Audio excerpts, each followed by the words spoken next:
Well, thank you. I think we had a great turnout today, and we'll start our panel. Let's remember then we were in school as young girls, and choices that we made in high school, even in kindergarten, and especially in college, impacted the rest of our lives. And my first question would be, and I'd also like the audience to think about it and maybe tell us your stories later after we're done with the panel. As you ladies remember how you went into computational sciences, and why did you stay and had successful careers in technology and data science, what would be your opinion about what factors help girls get into data science and other STEM areas, computational areas, and what impediments and barriers exist that prevent girls from staying or even wanting to go into such a career? Okay, so let me get started. It's a great question, but it's a very big question. So talking about myself, I actually, as many of you can tell, I grew up in China. It was a very different society or community. So I grew up always like math, like numbers, like computer science, and then eventually picked statistics, which is something in the middle. And halfway through my statistics graduate study, realizing there's this new field called machine learning, and then just got into it. So it kind of relatively straightforward journey. And then, but I would say, so that's how I picked this career. It's almost like not a lot of surprises. But after I came here, I realized actually US is such a different country, right? So I look at the little girls or little boys today, they grew up blue and pink. Everything is so different. So I was a bit shocked, honestly, after I started to have my own kids and look at their friends. It seems like here, actually, girls and boys grow very differently, which was totally not the case in my childhood years, right? So I would think, again, I work with a lot of high school students nowadays. So many of them will say they want to get into data science. Many times I will say the decision was like a quote-unquote random. Again, I'll give an example. One of the kid I know who plays a lot of chess, one day he woke up, he was, oh, there was this thing called AlphaZero or AlphaGo, whatever, I'm gonna go into AI, right? So I think, again, there's this trend that we are just in this age with so much data, so much information. Everyone is making decisions all the time, and then there's this data science or AI tool which will help you make a better decision, and that's how people get into this field. It's really, I think like every field eventually lead to data science. I almost feel like way so. Yeah, it's a really good question. Very similar to what she was talking about. When I was growing up, there was no, I'm from India, and I grew up in a very small town in India. And there was no even a statement about like you could study this and you could not study that. And I also come from a very strong women-oriented family where everyone ended up you could do whatever you want to do kind of environment. Even though I come from a very small town, I had a couple of really good math teachers. And especially I remember my 9th grade math teacher who was teaching me matrix and what you could do with matrix and how you can represent anything in matrix. And that was a major turnaround for me. That teacher, you could take like complex set of sequential equations and then convert them into matrix and then do whatever you want with it. And that sort of ticked my interest into math. And I ended up doing engineering because, it was more into math. And during college, I was introduced to operations research. And again, that was like a lot of matrix manipulations and then looking for how do you find the optimal solution for a complex curve. And it was one of those that I really fell in love with. And I ended up studying that forever and ended up making that as a career. So, I think it's more of, from the challenges perspective, I would say, I think now that I have my own kids as well, there's no difference between who's interested in what. Kids are coming out having extreme curiosity about everything that is around them. Especially now with the data-filled world, they are always, how is this decided? How is that decided? How is the ad coming up when I'm going into this website? Lots of really good questions are coming up from the kids that I'm interacting with, my own as well as the kids that I come across. I think it's more of, there is, the girls are actually there is a social sentences that they hear, you're only good at process, you're only good at this. I think those are the ones that actually kind of becomes the roadblock for them. You have to be oriented towards process-focused career, or, math is too difficult, or programming is too difficult. Data science, math, and programming need to come together. I think those are the voices that need to be stopped, I think. And it's an effort, a combination of effort from people like us, as well as the teachers and the parents. I think I'm seeing more and more, in my last 15 years career, I'm already seeing a lot of younger women who are coming to me even in the early time or in the mid-career that they want to become a data science-focused product manager or data scientist or a data science-focused back-end engineers. So I'm hoping that over the next 10 years, we will actually change the ratio and then have almost an equal representation. So how I got into data science is similar to Hui and Vijay. So I grew up in China. In China, parents are usually very pushy. So they will pick the career for you. Like my dad is a physics professor. He would say, you have to study math and then all the STEM-related, field. And then he picked the electrical engineering for me. And I didn't know what it was about. But and then I came to the US to study in signal image processing for my master and PhD. But I actually happen to love this field. So I think the difference of here is some culture difference. Here, parents are not really pushy. First of all, they respect what they think, what they pick for their career. It's not like in China, parents say, oh, this is the best career for you. You have to go with this direction.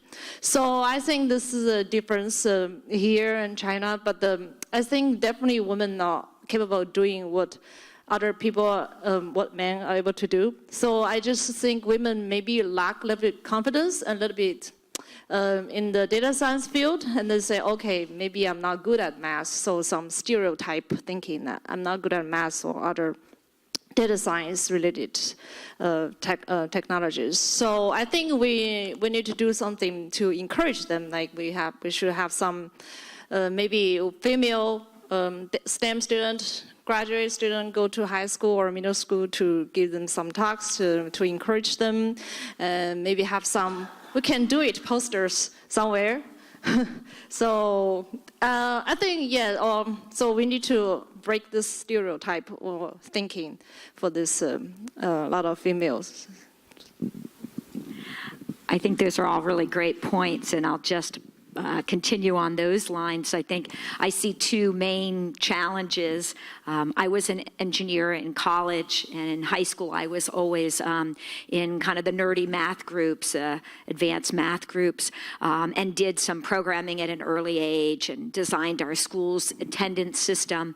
But I would never join the computer club, because that was like social suicide. That was just really uncool. You didn't want to be seen there as a female.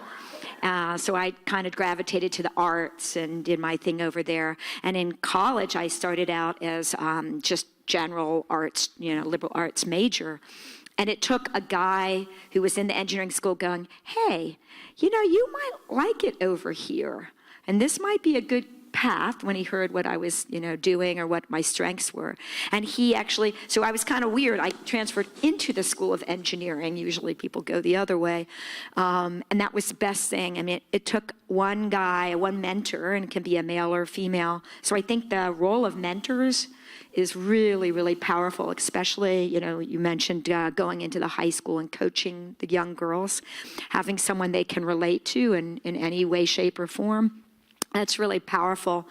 But I think there's two things that are holding them back. One is what I call critical mass. There just aren't enough in the field. And so the women who are there, or the young women in college, don't feel like they belong. What we say at Stanford is our goal is always 30 by 30, 30% female in all these, undergrad, master's, PhD, faculty in industry by the year 2030. Wouldn't that be awesome in data science? So that's what we're trying for, because I think when you hit that 30% or more, then the women really feel like, I can speak up, I feel comfortable, I belong here, I can really contribute to the, whatever it is, the conversation. And so, we're trying to do that in a lot of different ways. Happy to say at our institute, the last few years we have reached 30%. So it also is on the recruiting side and the pipeline coming in, as well as the retention side and keeping women in the organization or in the school program at the same rates as the men. And the other thing is role models. And this is something the Women in Data Science Conference is all about, because I think, to your point, often the young girls in high school or wherever, like myself when I was there, have no idea, unless they have a parent who's saying, you should do this, or a parent who's in that, they have no idea that it can be incredibly cool or satisfying or really interesting to be in these fields around data science and computing. So having those role models and kind of break the stereotype, like we have Margot Gerritsen, who's at Stanford. I mean, she rides a Suzuki motorcycle, and she bodybuilds, and she's funny, and she's hip. I mean, having role models that people can aspire to, I think, is super powerful. And so that's what we try to do in our conference. Now, this year, we're even trying to go into the high schools with the conference and bring role models that might be more relatable to those students. But that role of showing, hey, you could really have a huge impact in the world. You can go into nonprofits with data science and have an impact, or government, or the arts, or retail, or finance, or high tech, whatever. But, this is a really great field, and showing more women in the field, I think, is really the best way to combat these challenges that we've talked about. Then 8 years ago, PyLadies, women-led program in Python, started teaching seminars in Southern California. We had a lot of women coming to us that were transitioning into science, STEM careers. They wanted to learn how to program. And there was as many of the mid-career women that were trying to upgrade their skills or get more advanced knowledge, and also a lot of fathers were bringing their daughters to teach them how to program, and Python is an easy language to program. And since then, for 8 years, I've known of women that I've kept in touch with women that successfully transitioned into computational careers. And for you ladies, I would love to ask, do you know how difficult it is in the field of data science to transition for women that are not college age, that are older, that already have kids, that had other careers in education? And do you personally know of any success stories? Because as many of you said, and Karen, as you said, women need mentors, but also women need role models. If somebody could do it, then others could too. So would you be able to tell us about experiences that you've had in the professional field with that phenomena? I can offer an example. So I don't know how many of you know, PayPal actually has this wonderful program called Recharge. So that's what we offer to women who, let's say, temporarily left the workplace because of, let's say, having kids, other family commitment, we offer this wonderful internship program for them to come back and then work with us for 6 to 9 months. And many times they will end up staying with us as a full-time employee. Actually, our group, like a global data science group for PayPal, we've got like quite a few candidates from that program. Again, they are in their mid-career, may not be doing, actually many of them were not doing data science in the past, right? But through this program, they were introduced in our field. And then I think later on, we will talk about data science field is actually a very multidisciplinary field. We actually need a variety of talents and knowledges to make us successful. So we see these women actually shining after a few months. And again, many of them ended up staying with us. So it's totally doable. And we actually have role models within this company, within here in PayPal. So. Yeah, I don't have examples that are working with me at Oracle, but I have had ex-colleagues and also two of the folks that I have met during meetup or data science lectures, who had worked in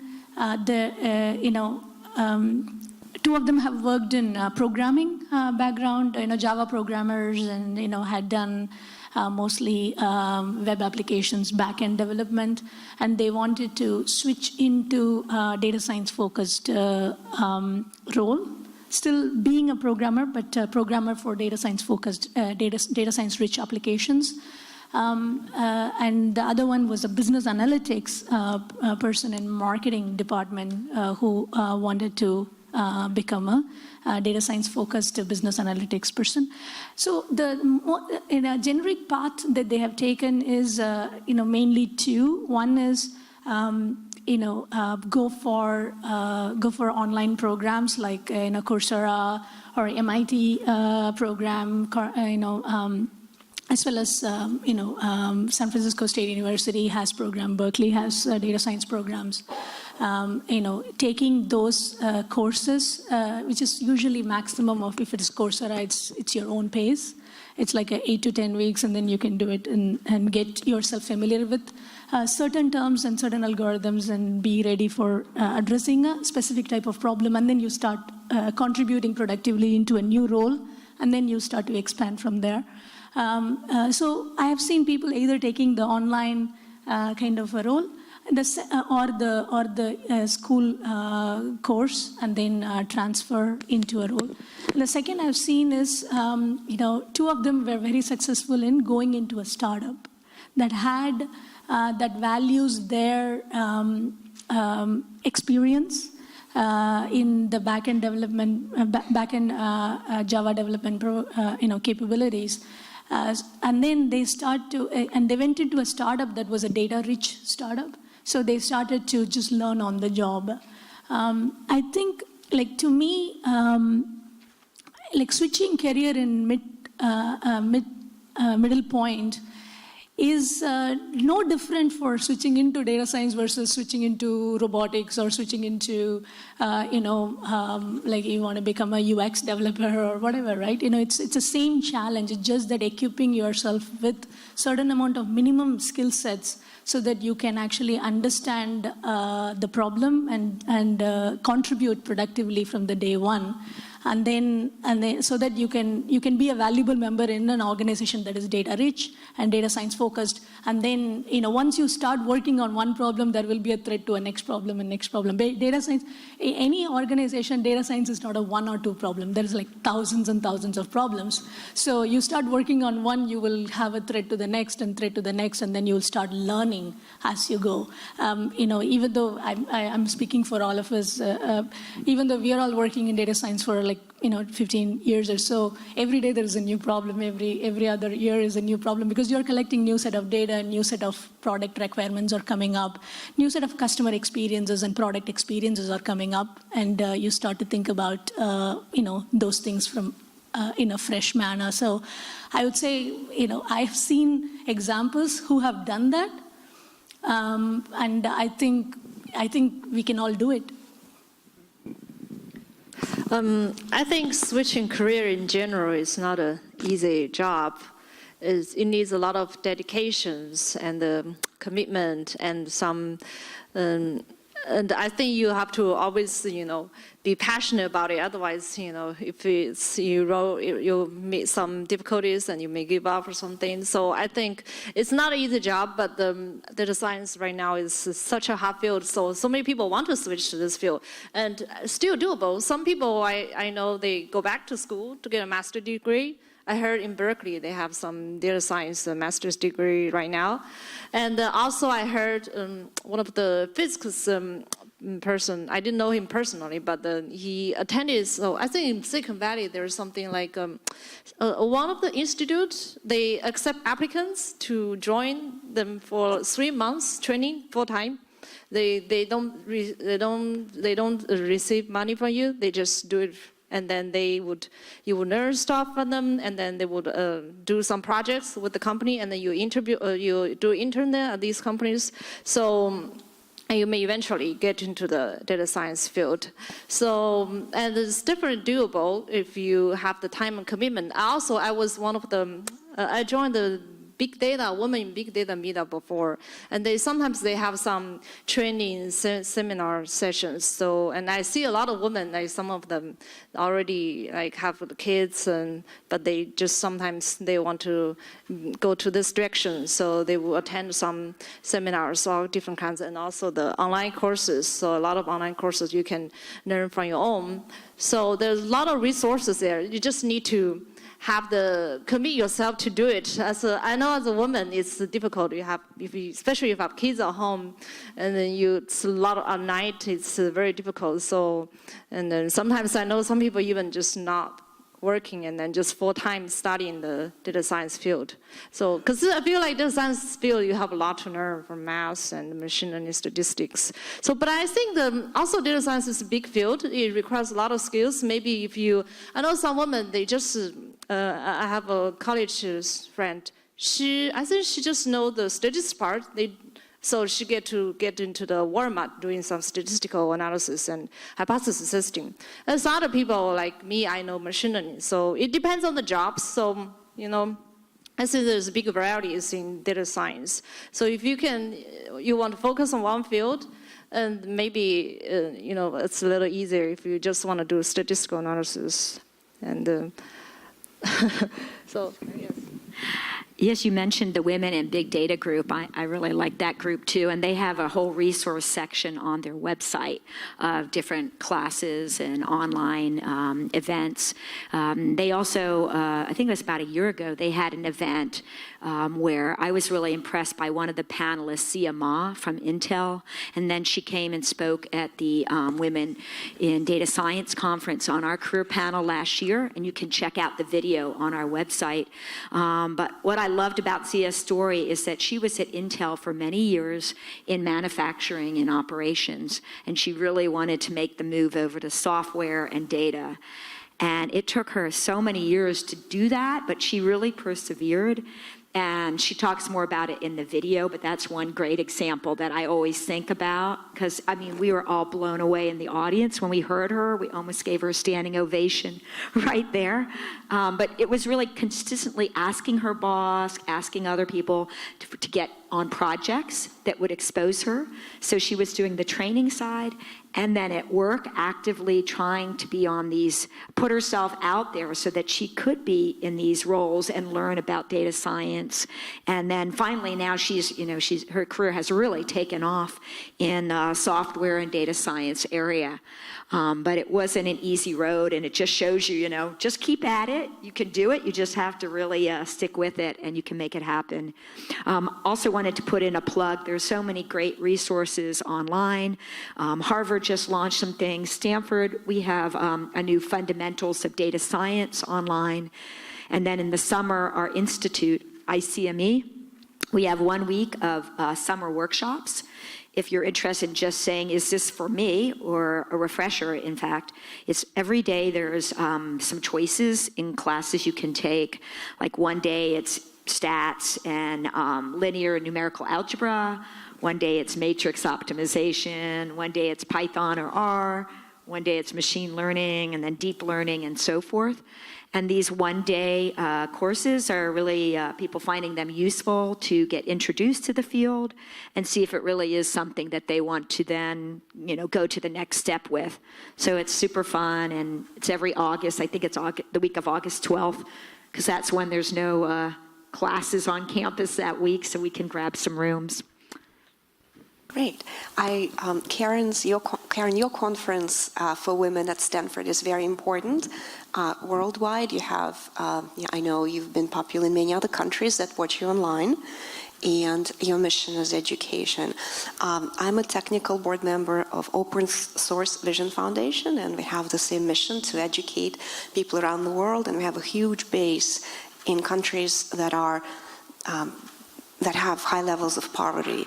And one of the very important questions I would like to ask you ladies, then we get an email or request from a poor child somewhere, you can imagine any country, somewhere in Africa, could be Middle East, or people that don't have resources in poor families, or children that don't have parents. And it's, of course, for girls, the same. It could be a boy or a girl, really doesn't make a difference. But if that child wants to learn about data science, because now through the internet, they're able to access MOOCs, online open source courses, various courses that they would never be able to get from Stanford or Harvard otherwise. So what would you recommend if a poor child would email you, a child with no resources, but they really want to become a data scientist? What courses would you advise them to take, even if they don't have a computer science program at school, or they may never even be able to get admitted into the university because of financial hardship? What advice would you give that child? Or a young person? You want me to start this time? Sure. Sure. We talk about this all the time because it's also really relevant. We have a data science track in our institute. It's at the master's level, and Stanford's looking at some undergrad tracks as well. I think the first thing is statistics. And regardless of what area of data science you go into, some really core statistics is going to be, the best tool in your toolkit. Understanding how to design a good experiment, understanding causality, a little Bayesian statistics goes a long way. And so that would be number one. Linear algebra, super critical. So at least get some introductory there. And then some mathematical optimization, like we talked about in OR, matrix optimization, and then Python or R. We teach them both as core to data science. R with the tidyverse, which I don't know if you're familiar, those packages now for data science in R makes it much more accessible to most people, or Python, which of course is used in so many organizations. Yeah, I think for me, data science is about 4 courses, 4 topics, basically algebra, probability, statistics, and calculus. Most of these are actually taught during the kids' middle school to high school time period. And most of the time, because I also see a lot of middle school kids and high school kids, they learn that without understanding the consequence of how they could use it sometimes, because it's sort of like, I want to solve this equation, or I want to calculate, the odds of this happening, odds of that happening. But if you look at any data science problem, these 4 come together in one way or the other.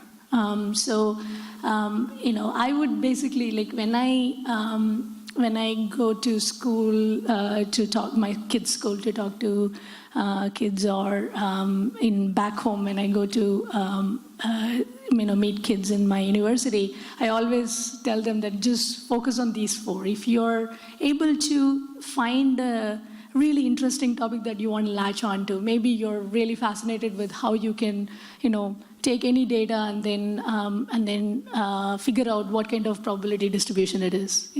Maybe you want to take any data and then come up with how you can optimize it, how you can use how you can, the entire optimization includes a lot of calculus. So or you have, as Karen was saying, you have a lot of statistics focused, interest.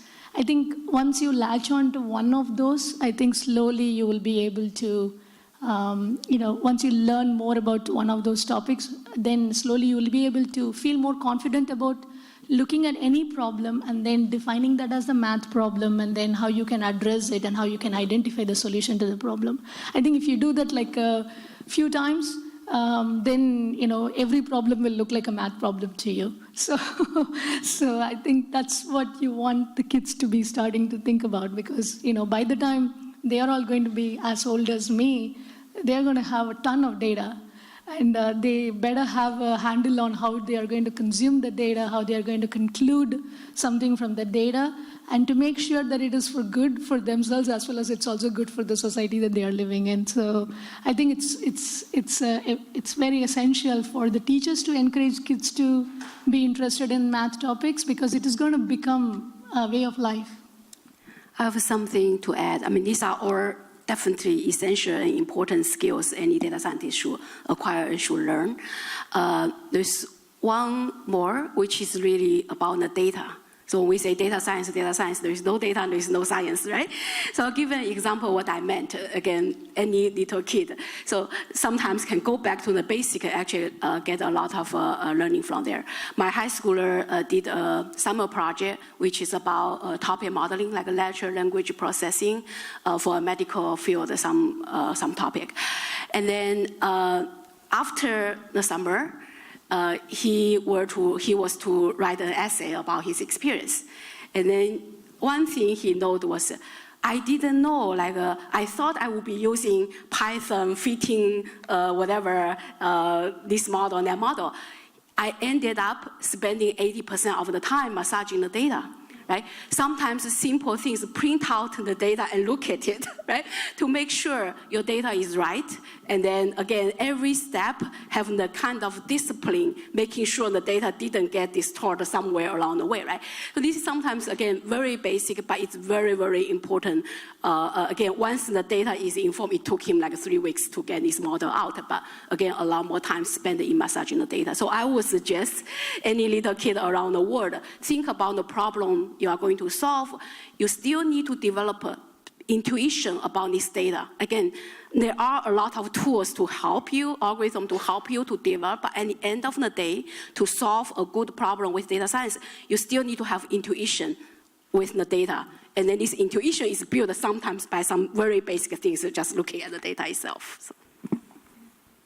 I said they already covered the main point that math is the base foundation for data science, and also you need to have some other skills like understand the data itself, and then you're able to understand the domain knowledge of the data background about these data. These are all equally important.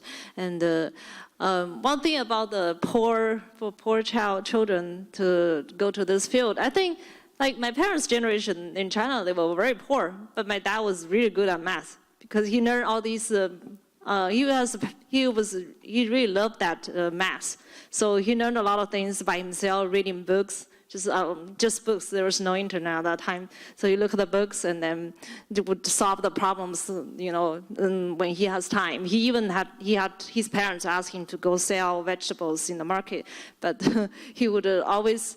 When he get time, he would do some stuff, math by himself. So I think if all these poor children, they have book and then they're excited about the math in this field, I think they can accomplish that.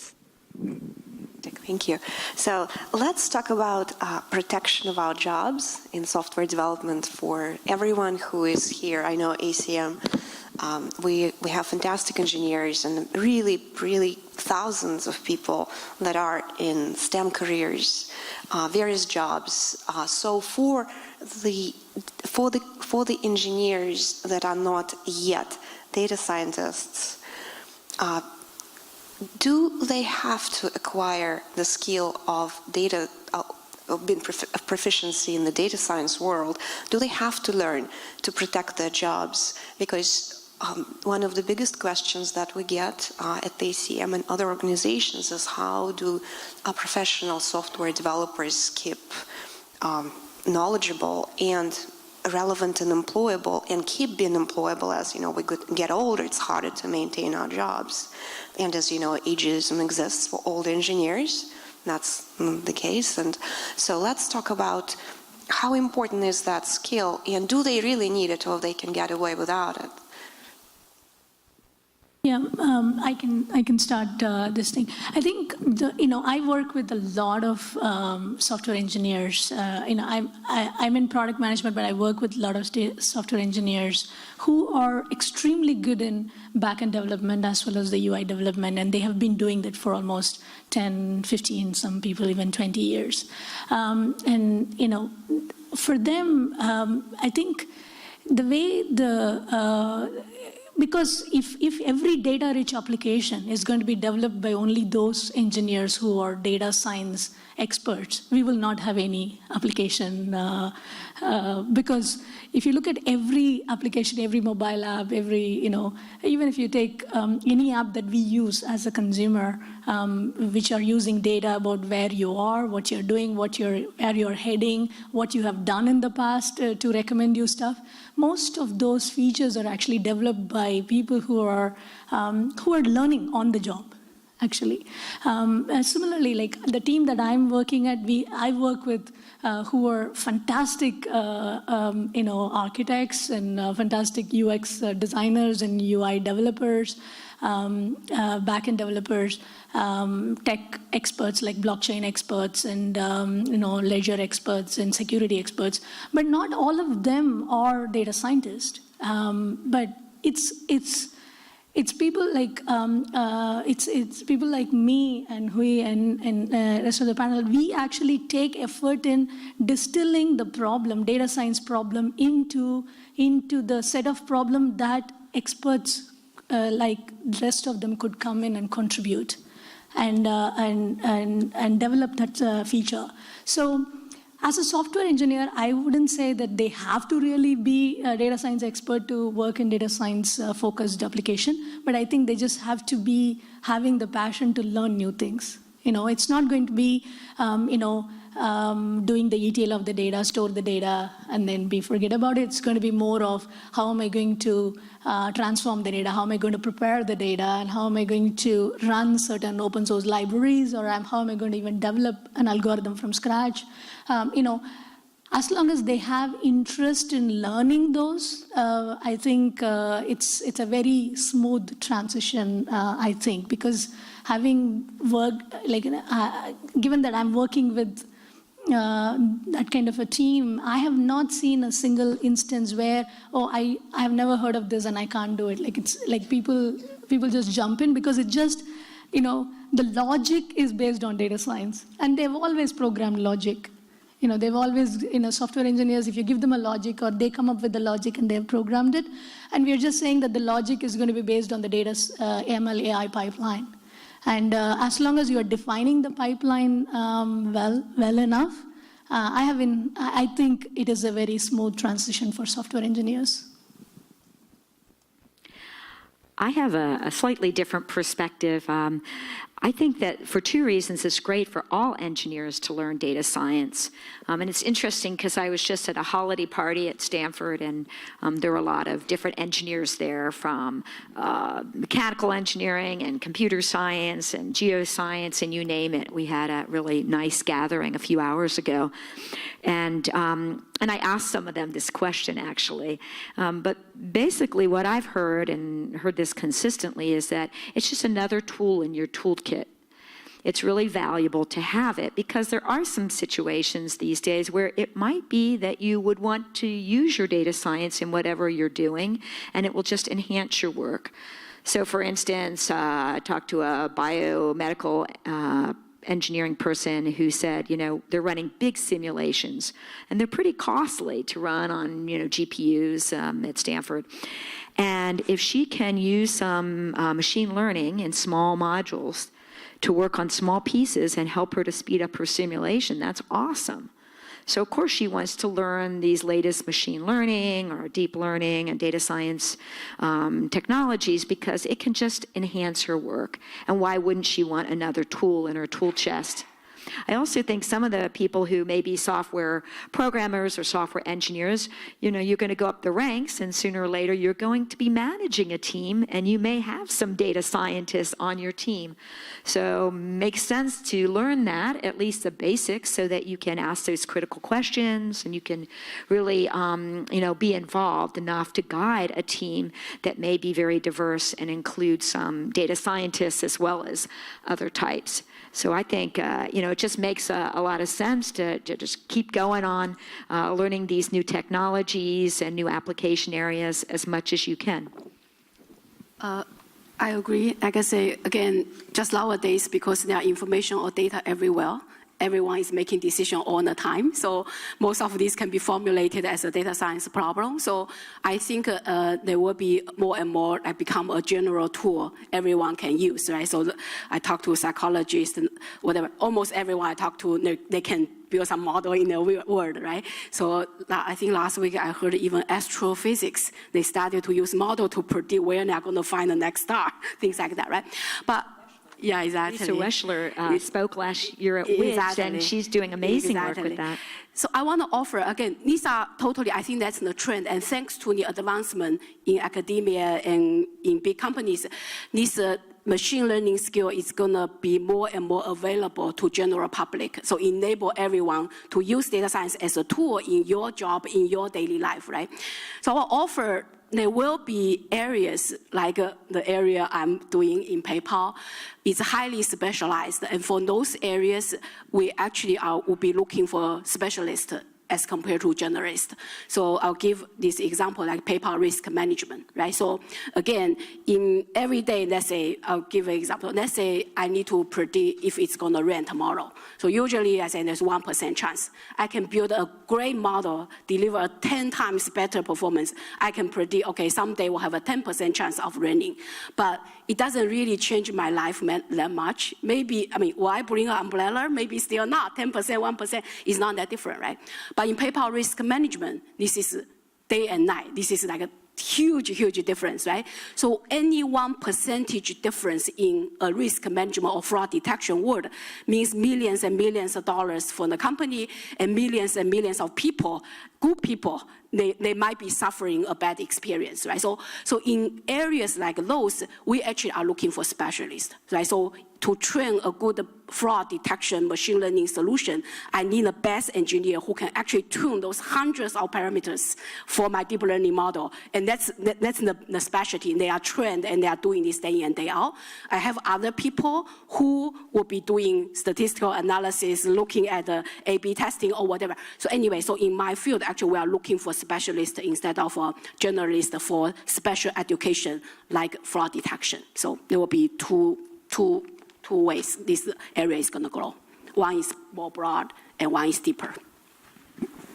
I think nowadays is the data's world, and I work at IoT in the future with more sensors everywhere, connected internet, connected cars, everything, smart city.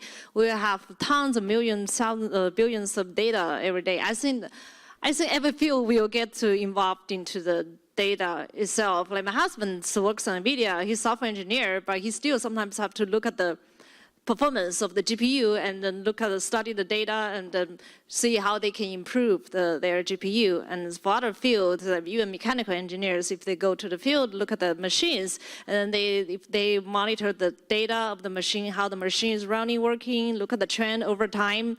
I think it's the data's world, and I think people should maybe know some just basic statistics, mean standard deviation at least, or to look at the data. Maybe it's good skills to have in general. Like for me as a data scientist, I have to do some software engineering work too in order to deploy our model, train model from end to end. So I think it's not a bad idea to have a broader knowledge and broader field that you can handle. Yes. So our guests, they have access to the best companies, PayPal, Oracle. Everyone in our audience, especially young students or people in mid-career that are looking to transition into data science world, we got a lot of questions about what are the most popular job titles and how to apply and what is needed to become a data scientist at one of your companies. What does it take to work for a great company in Silicon Valley? And also another question, what are the most exotic applications of data science jobs? Because we all know the general data science, but there could be very interesting esoteric uses of that and stuff, something that our audience would never find out just because those jobs are so internal to many departments, and many jobs for data science just being created right now as we sit here, so they may not be widely advertised. So could you give us the interesting internal scoop on what could help job seekers to apply in a data science role, and what should they aim for in their search? So for PayPal Data Science, so we are a global team, a team of almost 200-300, actually very big team, data scientists. And our job is to build machine learning solutions that supports pretty much all PayPal businesses. Of course, start with the fraud detection I mentioned, and we are also using AI to solve the customer service problems, sales and marketing, of course, the traditional like credit risk management, things like that. So again, a variety of applications are being supported by this global team. Our team, again, I alluded to, right, is actually multidisciplinary. So I have computer scientists who are really good at the algorithm, good at the programming. I also have statisticians who are really good at analytics, looking at the trend, A/B testing. We also have something very special. We call them kind of human detectives. So these actually might not be coming from any STEM field. These are just people who have a very good intuition, a lot of curiosity, and we have them do something I call looking for ingredient for our machine. Right? So if you think about image or signal processing, all the signal data are there and machine is good at solving. But a real life problem, I don't know where the data is. Right? We need to have a process to acquire new data, looking for the next great ingredient. And we actually have these human detectives helping us do this. So again, these 300 to 300 people, most of them have a STEM degree, but not necessarily. They're actually really multidisciplinary field. And then again, we build a machine learning solution to support all these applications. So again, it's a very specialized group. And in PayPal, we have analytics group, and they are called analysts. Again, data scientist is really about building a machine learning solution to support business or make customers' experience better. So that's our ultimate goal. Interesting application. We have like something we call like Innovation Day. Everyone says, wow, we give people time to do whatever they wanted, right? I've seen like all kinds of weird applications recommending tomorrow which restaurant you should order from, whatever. So, and there's also some cases where we actually predict, say, the economic trend, hiring, screening resumes, looking at the compensation. Are people being compensated in the most fair way? It's just again, anywhere you have data, you name it, you can think of an application. So. I think at Oracle, there is multiple types of data science focused roles exist. One is very similar to what Hui was talking about, very focused data scientist who would just focus on developing algorithms for security solutions or product experience focused solution. All they are responsible for is developing algorithms that will be used by some of the internal teams. There is an Oracle Labs group, they do that. And they hire a lot of mainly PhDs, who have done their degree in either math or machine learning or, something related to that. But there are, and those roles are typically called data scientist or, something related to data scientist in terms of in their title. Whereas there is pretty much every software application is becoming data savvy. if you're not really, if your application is collecting data and then just storing the information for someone to come and seek it, that those applications are kind of on the way out. You know, every application that is collecting data, it is supposed to derive insights. It's supposed to tell the user what they are supposed to do next. It's supposed to recommend. So every software application, if you look at it in the last 5 to 10 years, they are becoming data science focused agents. So if across Oracle, if you look at supply chain planning application or manufacturing application or production application or customer experience application or marketing application, data cloud, every one of them is actually having a data science element to it. And there are a lot of software engineers, product managers, as well as UX, UI architects and engineers working as a team to deliver those features. And those features are delivered in a way, I work in IoT and blockchain applications, and if you look at our application, you will not see, XGBoost or neural network or RNN or CNN, all of us, none of those you will see, because we are delivering, each one of these applications are actually delivering insights to domain users, like you and like regular people who are, manufacturing specialists or planning specialists. So there, I would say there is a 50% data science element, 50% on how do you design the UX so that a domain user can understand what you're saying and take action on them. How do you really make sure that there is an adaptive and AI element to it? Like as the new data comes in, you have to actually keep watching your accuracy of your recommendation and keep redoing your model automatically. And there's also element of user feedback. How do you really get a feedback? Like if we typically, we have customers who are mostly industrial customers and who are experts in various equipment, and they know in and out of the equipment on what sound and what visual signals really result in what is wrong with that. And we want those feedback to be provided into our application so that in addition to the data, we have the domain expertise. So I would say in those kind of roles, data science is typically not in the title of the role itself, but it is, you should actually look at what is the group that you're applying to. If you're applying to a group that is actually developing data-rich application, you can be guaranteed that there is a data science element to it. And I would say if someone is actually trying to get into data science from either software background or physics background or whatever background that you are in, those roles are the first roles that I would look at, because the specialized roles, they usually have, like, you have to have a PhD, you have to have this, I would say you go into those roles and then you start to expand your skills by doing things in this data-rich applications, by contributing on your from your point of view, and then you will learn more from it. So there's plenty of I would say highly recommend look at IoT and blockchain roles, because in IoT, we collect data, and if you don't derive insights, what's the point of collecting data? So we better derive insights for those, because there's a lot of money spent in equipping, instrumenting every single thing to collect the data. So there's every single application that we are working on is data science focused application.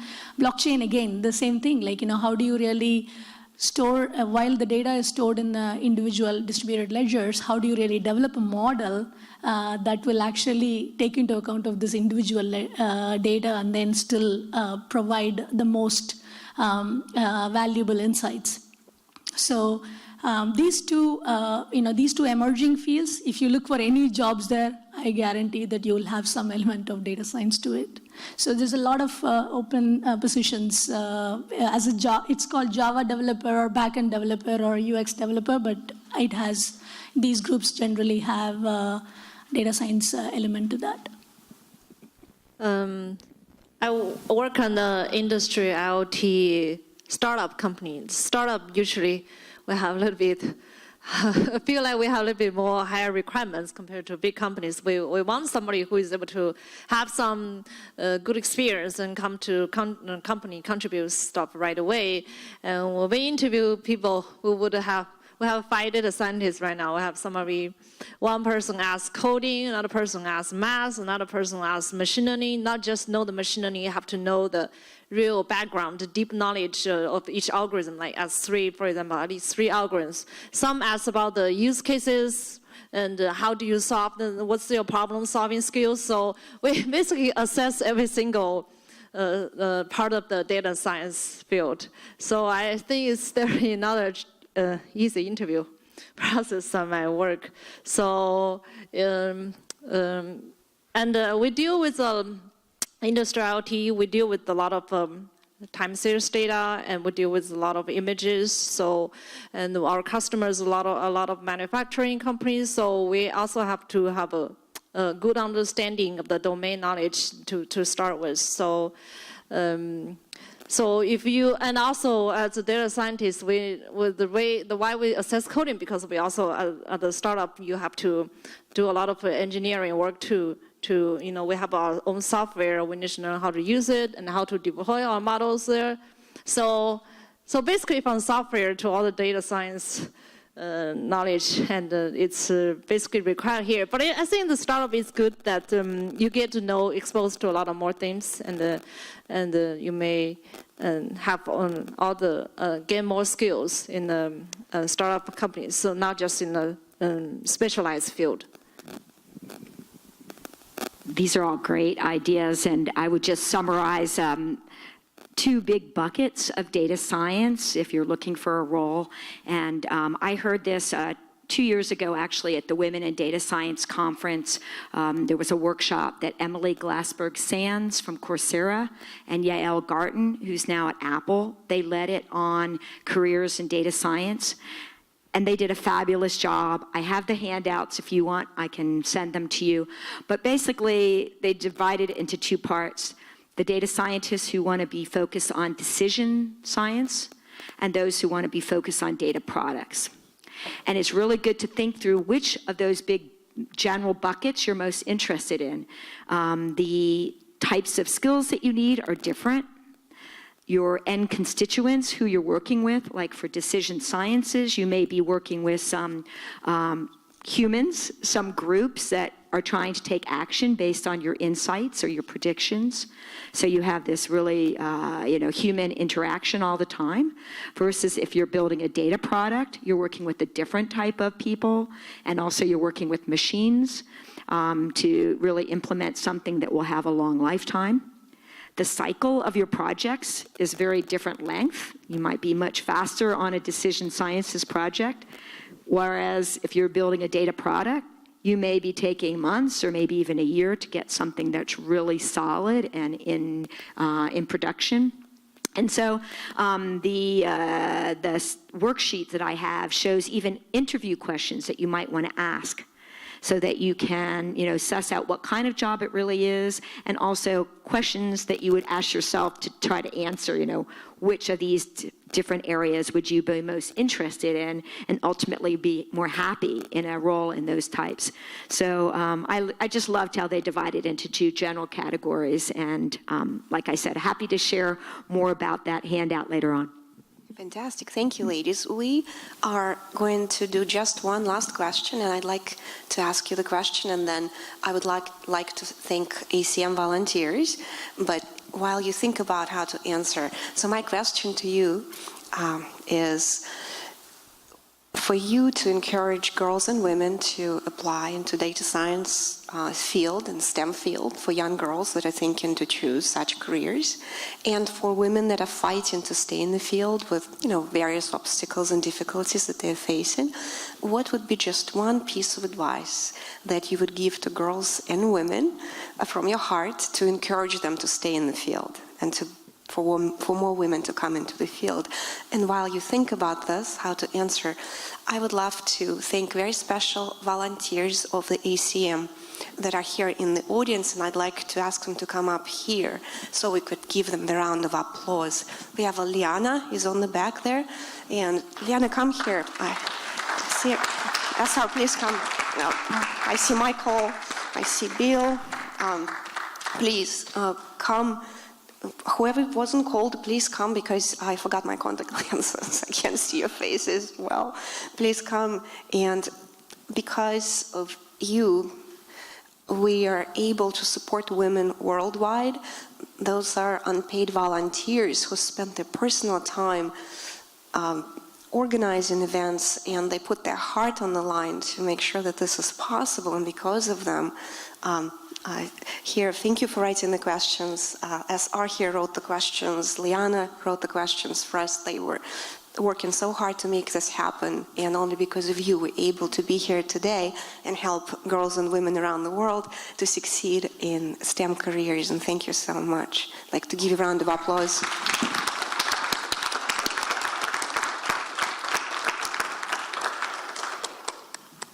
Now we're going to answer the question, and then we'd love to do Q&A with an audience. I would love to ask you during Q&A, we have to repeat the question. And ladies, you have to speak in the microphone, and gentlemen, so your question could be recorded. And we'd love you to also introduce yourselves if you want to, and which company you work for. So, but we'll first want ladies to answer the question about the important advice that they would love to give to the girls and women to encourage them to stay in data science or go into data science careers. Just one powerful thing from the heart will conclude our session today. Well, I'll start with myself. So I have just one quote: never give up, even if you fail many times on your face and you'll be embarrassed and you make a fool out of yourself. Even if the world thinks you're a complete idiot, go on. And never quit, and just acquire new knowledge, learn, try to use the knowledge of your past failures as your strength to propel you forward and do better next time. So iterate and you will be successful. I would just say, go out and own it. Don't feel like you need to be invited. You are actually the host. We are part of this, right? Again, we use data science to solve problems for people, to help a business. Look at the world out there, at least half of them are girls or women, right? So we should be part of this problem-solving task force, and we should really feel like we own this and we can do it. Yeah, my advice would be creative in looking at what you want to work on, because oftentimes, one of the really best piece of advice that I got from one of my mentors at early career is that whenever I go to my mentor and ask, in this situation, what would you do? And the mentor would just repeat the same thing and then say, what would you recommend? Because oftentimes, the problem looks so big when you're thinking about it for yourself.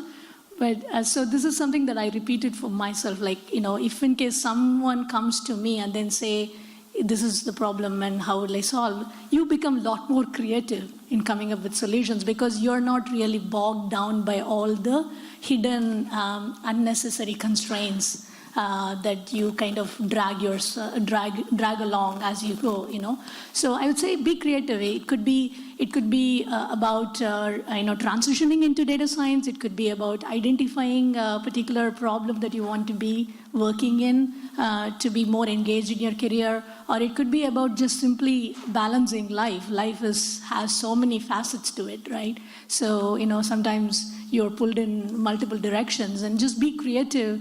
And see what is the best thing that you could do at any point of time. And if you keep doing that, you would have fun, and you would end up, you would end up enjoying the journey towards what you want to achieve. In addition to being proud when you achieve that, I think. I think if you have interest in the STEM or data science field, just try to be more confident and don't give up. And I bought a book for my daughter, 3-year-old. She has the book, The Rosie Revere. It's similar to the story that the Rosie wanted to be an engineer, but she sometimes failed. She was a private elementary school student.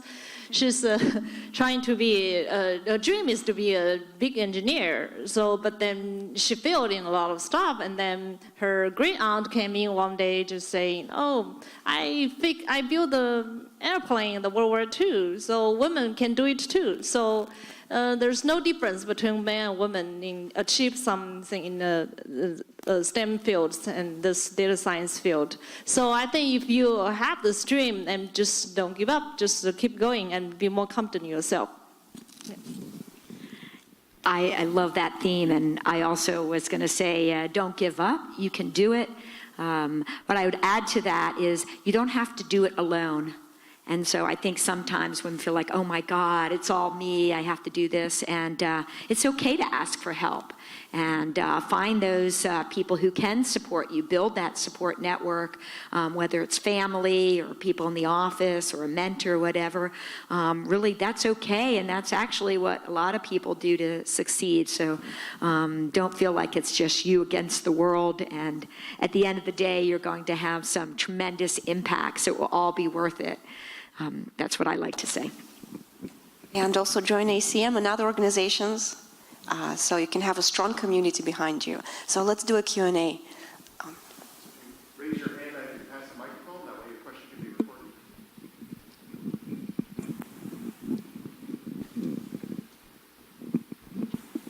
My question, yeah. Actually, my old son, when he was in high school 7-8 years ago, he told me, Mom, I want to be to study for business. So I was not interested in pick up in programming language class. And he said, go for it, yeah. And today, he actually is a Wall Street, trader. And he told me, Mom, I was really worried about because AI is actually taking our job away.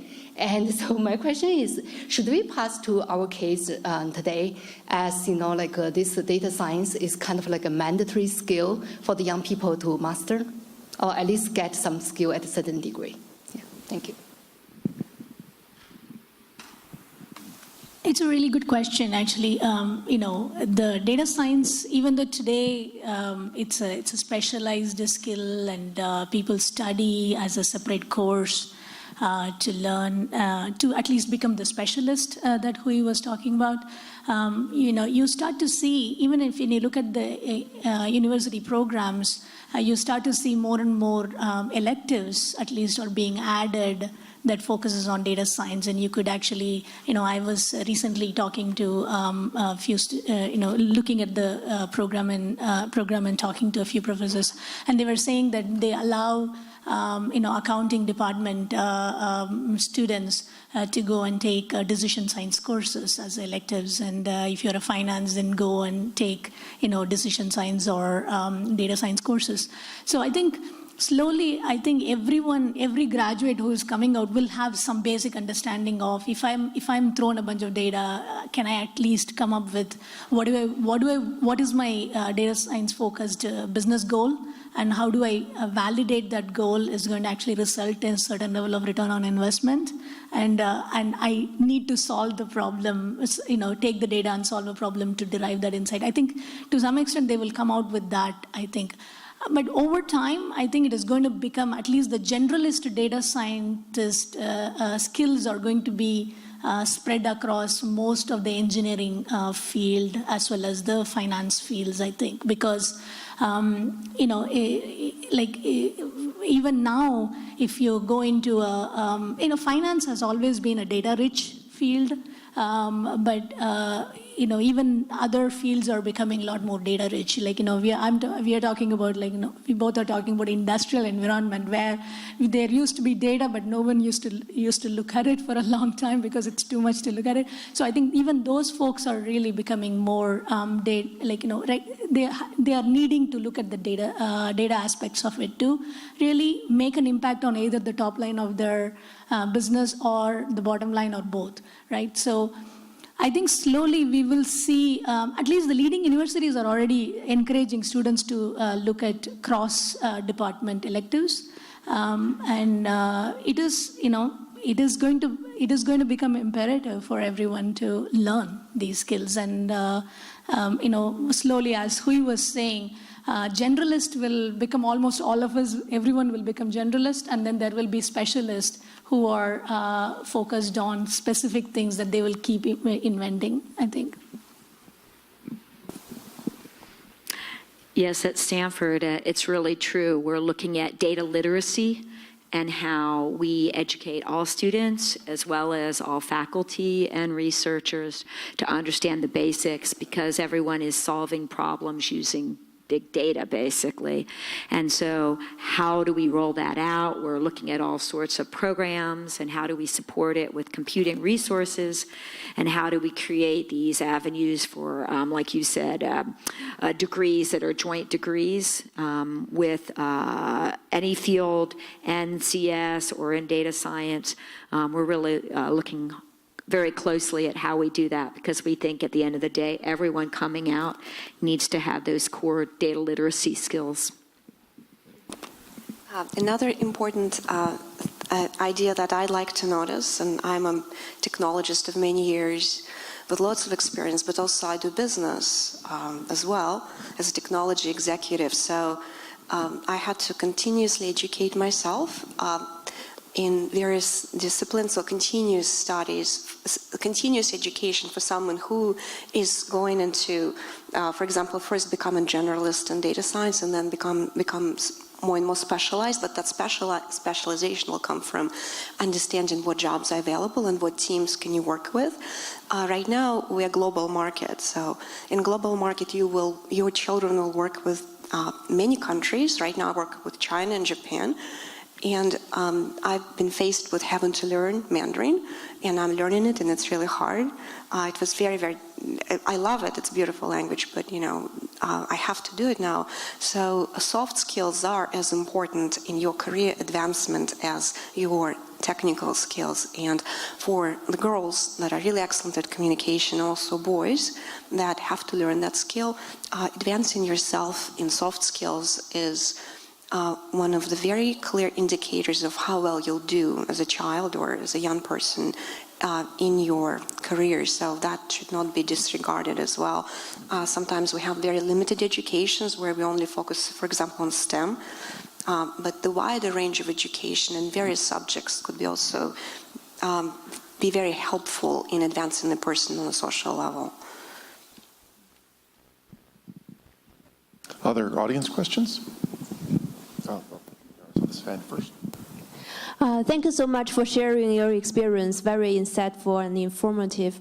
I just have a quick question. So can you give me or all of the audience some prediction of the future for this data science industry, like within 5 years, 10 years? Can you paint a picture for us so we can know better about this? Thank you. I think nowadays, at least personally, I feel like AI, data science becomes a buzzword. Everyone wants to do it, like everyone wants to use it anywhere in their life and their job. So it's like, I think it's like a little bit over, right? So I don't think we need deep learning to tackle every single problem. I personally don't think so, right? So I think we will have this wave. And then once it's over, I feel like it's really, again, we will realize there will be some problems. Actually, like I said, predicting if it's going to rain tomorrow. It's not that, I'm sorry if there is any people here doing the job of predicting weather. I'm saying a deep learning neural net regression versus a rule, someone look at the sky. It's not that different, maybe. Right? So in those cases, I think, again, the heat will die down, and then people will figure out what's the easiest way to get to what they want. May not be deep learning, right? And there will be areas where we can use data science to make, to look for efficiency, right? Again, I used to spend 3 hours on this. I will use data science. I now spend 3 minutes. So that's a huge efficiency gain. It will make everyone's life easier. Maybe we will work two days a week or something like that. Right? So that's a trend that really using AI and data science to look for efficiency. And then there will be a third category where I was talking about is really highly specialized, because this kind of data science solution are impacting real life experience, are impacting business's bottom line or top line. Those kind of things, I think, will stay like highly specialized, and really the most advanced machine learning or AI will actually be able to give us a lot of value. So kind of 3 different categories. I think, again, look forward 10 years, maybe we will be in a more kind of ordered world. Today is really a lot of buzz from my point of view. I think I'm one of those who is actually extremely happy with the hype curve for the AI/ML because it actually makes a lot of people think about what is it, and is my company doing it, or is any of the things that I'm using is actually using AI/ML. It's no more. It's not one of those things that's only talked in a corporate world. It's not one of those topics that's only addressed inside the corporate world. It's become a mainstream topic, and I'm really thankful for all the ads and the hype. People who have pushed the hype. I'm really happy for that. What would be if you look at AI/ML today? Still we are solving very specific problems, and the problems for which there is a lot of money, at least perceivable amount of money from the corporate world, But that is not the only problems that we want to solve with data. There is a lot of society benefiting in the pharma industry, in the medical industry, as well as health diagnosis, as well as your personal fitness. There's a ton of problems that you could actually solve when you think about the amount of data that we are collecting through our mobile devices. Not many problems are being solved because there is people are solving the problems where there is a business can be made out of it. So I would say in the next, I'm really hopeful that that there would be efforts in the next 5 to 10 years where actually the problems that are benefiting the society, even if there is no money to be made, will become one of the focus areas where we can all volunteer our few hours of our time to really contribute to those problems. That would be, how do you optimize the school syllabus, for example, or how do you really help a very small hospital in rural areas that have never seen a cancer patient, but help them to really diagnose that. Based on all the data that you've collected elsewhere. Right now, this is all stuck in various regulations and data sharing stuff. But I think slowly, I'm really hopeful that those are the areas where we will see some level of effort in the next 5 to 10 years, because the kind of problems that we are solving today, there's a lot of money behind it, and as a result, those problems will keep evolving. If you think about it. There is a really fantastic research paper, 1940s or 60s, maybe I'm not saying the correct year, but it's a while ago, maybe a while before most of you were born. But in those days, 70 to 80% of the people were really engaged in farming.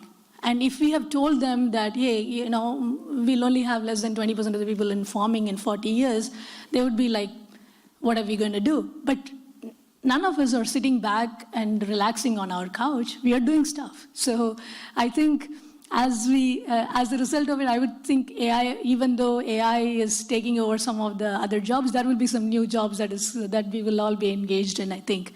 So I think the problems that we are solving in corporate world will keep removing some of the manual efforts and then replace it with AI, and you'll start seeing less and less repetitive tasks are done by human being. Because there's a lot of effort there's a lot of money to be made. There's also a lot of frictionless customer experience can be provided by making like chatbot or a robot talking to a human being versus a human being, because each of us are doing in our own, based on our limited learning, and there is no standard experience that is given to the customer or the product user. So I think those problems will be solved for sure. But I'm hoping, and I'm optimistic that there will be some really good problems that are benefiting the society. There may not be much money to it, but it's actually something that will actually let you and me and rest of the people know that the AI is for good for me. And as a result, I want to really be engaged in it, involved in it, and help others to be interested in it. I think I'm hoping for that. I work at the IoT domain field, so the number of sensors will be installed, all different kinds of sensors, and cameras as well, will only increase. It's not gonna. We're gonna have a lot more sensors and cameras installed everywhere for everything. Even like one of our customers, they were manufacturing, creating some products, and then oftentimes they create a lot of scraps. So, and then they don't know why. They don't know which part of the assembly line has a problem. So they now even installed a sensor so we can help them find out what caused the scraps to help them, save a lot of money, because if they produce a lot of scraps, it's a lot of money lose for them. So I think the number of data will only be a lot more. So I think the data science field is not going to go down, so it's going to still keep being a very important field. I'd like to just add that I see all the wonderful things with AI for good, and I'm very hopeful in the next 10, 20 years we're going to use data to address some really big, intractable problems, like in poverty. There is work beginning now on more of a personalized approach, just like personalized cancer approaches. So that's not one size fits all when we're addressing big poverty challenges. So that's one great area, and certainly in medicine and hopefully in the environment. I would also say the next 10 years, I think, are going to be a real key time looking at the unintended consequences of AI and data science. And I think we're just at the tip of the iceberg. We have definitely heard a lot now about biases, and we've heard about privacy issues and all these potential other issues, job loss, you name it, and ethics. And I think that especially as data scientists, really we need to come together as a community to address all of these. And I know there are groups that are doing that, but I think we're just beginning. So the next 10 years, I see us going from a very, very early stage industry to much, much, hopefully, more thoughtful and more considerate of what we're doing in 10 years, I think. And we'll also see then, hopefully by that time, government and policy groups who are really rushing to keep up are going to hopefully get to that point where they can keep up and can really be, addressing things at that level instead of playing catch up, which is happening now. So hopefully 10 years from now, we'll look back and go, God, it was chaotic. It was worth it. Let's go for it. But we're going to see a better picture in 10 years addressing all these kind of negative underbelly issues that are just beginning to surface. Excellent. I have a lot to say on this topic, but I'd like us to take one more question so we could, so you guys could have a chance to talk to panelists in person. So that will be our final question. Yeah, I have the background in math, like linear algebra, all that stuff, statistics, and in computer science. And I'm trying to get into the data science field. I've been in the software field for like 20 years now, and I'm trying to get in there.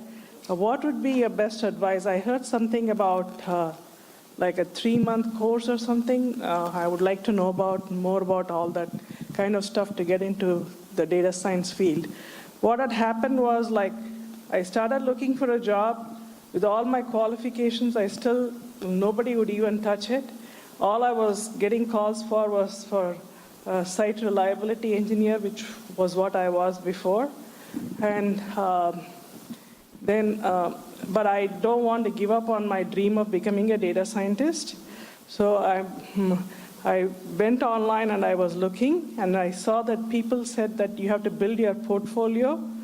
So I learned some machine learning algorithms and then used them and analyzed, took some public data sets, stuff like that, analyzed and created my portfolio and put it on GitHub. I joined HackerRank, and I am solving problems every day on Python. And I'm brushing up on all my statistics, probability, and all that stuff. So, and then looking at regression, all those kind of things that I had done for my master's in applied statistics. So what else can I do, and how do I really get the attention of companies to hire me? Basically, that's what I want. I'll start. You seem to be fantastically accomplished in your field. You're educated, you have background working in an industry for many years. I think that you have to expand your search and look at other areas besides traditional corporate environment. For example, I work with global startups, and as an entrepreneur, I see tremendous demand where people cannot find enough data scientists. And in a startup world, if you use your soft skills to get connected to people and get to know people, you may have job offers where you would never be qualified for such job at a bigger company, just because you would be able to become one of the horses that startup bets on the person who will do the job and learn on the job. And of course, it's a different matter for you to want to look into this, and it's a slightly higher risk than in a corporate job. But again, corporate jobs are not proof. There is no employment for life per se at this time. For many people, maybe for some, but majority don't have that opportunity. So just developing your connections to startups and looking into who is hiring, because the demand is so high that I'm surprised that you possibly have not extensively searched yet in that area. But my idea would be for you to look as extensively as you can in the young companies area, and I think you have a lot to offer. It just has to be a right person who would appreciate what you have to give to them. Yeah, I think that's a really fantastic recommendation, right? Because sometimes like you think data scientist is the role title that I'm really looking for, because that's the person who's actually doing developing fantastic algorithms on the day-to-day basis. But actually, data scientists, I'm speaking for the entire community here, but at least 70% of the time you're doing data wrangling, data munging, data preparation, the traditional ETL, how do you get the data from different sources, and how do you combine them, and which features means what, and learning the domain-specific information on what this column really means, and how is that intuitively related to the target goal that you have. So I would say, if you think, by listening to you, based on what you have done, you probably have done majority of that 70% of the task in your job experience. In one way is to actually look at that, look at those experiences with the new glass, and then being able to tell your story in a way that, I understand how to explore the characteristic of the data. I understand how to really prepare the data. I understand how to really come up with what should be the target for a particular business problem. What is it that I have to solve for? I think you just have to maybe. I'm thinking maybe you may want to take a second look at some of your experiences and then present it in a way that it is relevant to the particular role that you're going after. Because even though everyone says that if you give me a 2-page resume, I'm actually looking at it from end to end, most people are actually reading it from their own point of view. It's almost like an author writing a book, and then we read it in our own view. And we understand it in our own view, right? So, and most often you're not even reading end to end, because it's not a fictional story that is very engaging. It's just browse through it and see whether there are certain keywords of it. So I would say look at every one of your significant work experience and then present it in relevance to the role that you want to be part of. In addition to what Sophia said, looking at startup is a fantastic idea, because startups are looking for not most of the startups, except for very specialist focused startups, most of the startups are looking for someone who have experience in many, many things. Because when I was working for startup, one day you're solving a very data science focused problem. Next day you're actually thinking about how do you really install this sensor in this ceiling, So they are looking for someone who will just pick up the slack wherever that is and then fill in. So you will fit in really well there because you bring in a lot of experience from your extensive career, as well as your curiosity to really learn new things and then contribute there. We have a huge shortage, I think, in terms of data scientists, at least in Bay Area. Like we are always hiring. It's extremely difficult to hire the right person. It sounds like you have all the hard skill, like required skills. Then again, it's about the right network, like events like this, I assume, right? So if it's about like getting attention to your resume, I mean, event like this, I also personally noticed I got these emails of messages on LinkedIn. Someone might send a resume. I actually will take a look. Right? So again, network is the most important thing, as long as you have all the hard skill. The other thing actually I think is what you said, find a data-heavy engineering job as a way. Sorry to differ from you. I have tried to reach out to people in the data science field through LinkedIn, and I have not had any responses actually from people. I send my resume and say, hey, is there any opening in your group? I'm interested in a data science job. All that, I don't get any response at all. Well, there is a personal relationship that has to exist for you to be liked and trusted.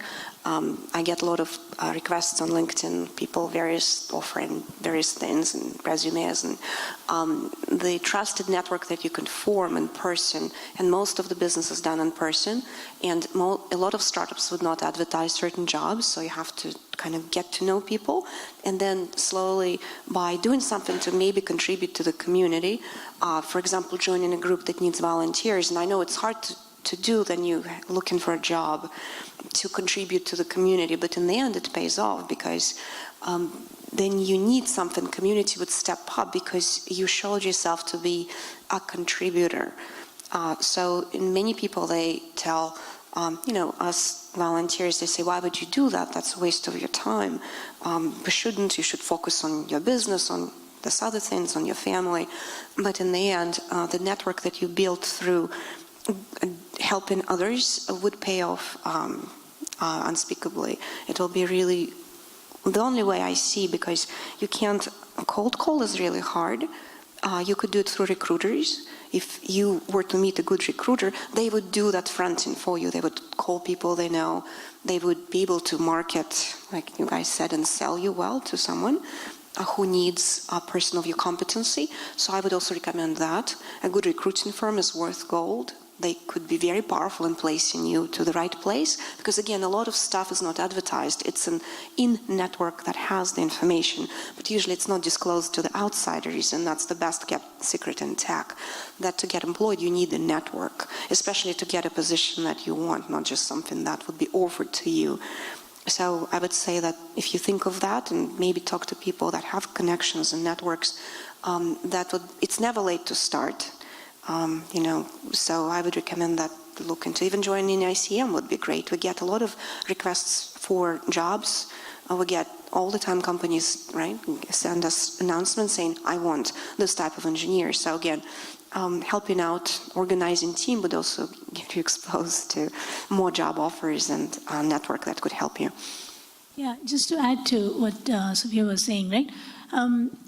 It's very important to really have that one personal chat or a one personal connection before sending resume or before asking someone to really help you with whatever you want to do, because when you get a resume on LinkedIn or via email, right, without the personal connection, you don't have like most people don't have the energy to really open it and then see and then forward it to the appropriate hiring manager and stuff like that, because we don't know, because when you send someone's resume to a recruiter, you're actually putting your kind of a recommendation, maybe recommendations of various degrees, but some level of recommendation for that, right? So I would totally discourage sending resume without meeting someone. I would actually encourage you to attend meetups, attend, there's a lot of fantastic courses that are taught in Hacker Dojo and plug-and-play centers, and even they host startup in focus kind of meetups where you could go and meet startups with very less number of people, and then you could make a connection with them and say, okay, I want to help you with this, solving this problem. And then you start to contribute little bit into the problem, and then they will see the value, and then you will start to engage more and find a role. I think the thing is, irrespective of however we all have growing into a role of impersonal, we want to do texting, we don't want to talk to people, and we want to do social media, and we don't want to meet people. At the end of the day, it's chat over coffee, chat over lunch, and meeting someone in person. That's what makes you actually develop that trust and develop that concern for the other person, and to see how I can help that person to achieve his or her goal. I think we kind of think that, I wanted to emphasize the networking point that Sophia is making. Most people think, oh, I'm so busy. I'm having, most of us have kids. Kids come with their own requirements of what you have to do for them. And then you have other, you may be caregiving your parents and you're caregiving somebody else in your house, or you're working a day job, and that takes a hell a lot of your energy. But still, I think you would have to spend time in networking. You would have to take yourself into these events where you will meet people, you will make a connection, you will meet someone someone who's working on a fantastic problem, and then you start getting interested in it. You go read a little bit about it. You do a few hacking, like the way that you're doing on your own, taking public data sets, and then you go back and ping them. Hey, can I have a cup of coffee with you? I want to discuss, I'm really interested in this, and I want to learn your guidance. After that, if you see there is an opportunity, then you should send your resume. Because when someone sends a resume to anyone, right, immediately the person gets, without knowing that person, it's like, I'm not your personal recruiter. You are a product. You have to be a branding person for you. You have to be working you have to be taking effort in presenting yourself, making your own connections, and then finding the role that you want. You can't just give that away to somebody else and then say, I'm sending you a resume, can you find me something? That's rarely works. Unless, maybe there's like a 10-15% of the cases it works because, yeah, so. If it's a cold email, expect a very, very, very, very low response rate, it's fine, just settle with that. Find something in common. So again, talking about myself, right? So if I got a LinkedIn message, you quickly scan through it. If there's sometime there is an intersection, I typically would pay more attention, right? So alumni network, someone come from your hometown, someone you work together, for the same company, whatever. Try and find some common ground that will tremendously increase your response rate. And just one more last little detail that's very important, and many people don't know about it. That's why they fail in personal interactions. They have to have some value to offer to the person they're asking the favor from. And many people don't know. They just keep showing up and they want something from that person. But if a person is in high demand, they have many people wanting stuff from them. So you would have to compete with hundreds of other people wanting something from that person. So how to stand out? Develop something where you can understand what they may need and offer that to them, even if it's a tiny little thing, because people have to see gratitude, and that you'll be there for a long run and have a relationship with them for many years, and the long run always wins over short run. There's a great book by Adam Grant He came and spoke sometime here in Silicon Valley. He's a Harvard professor, and he does study on give and take.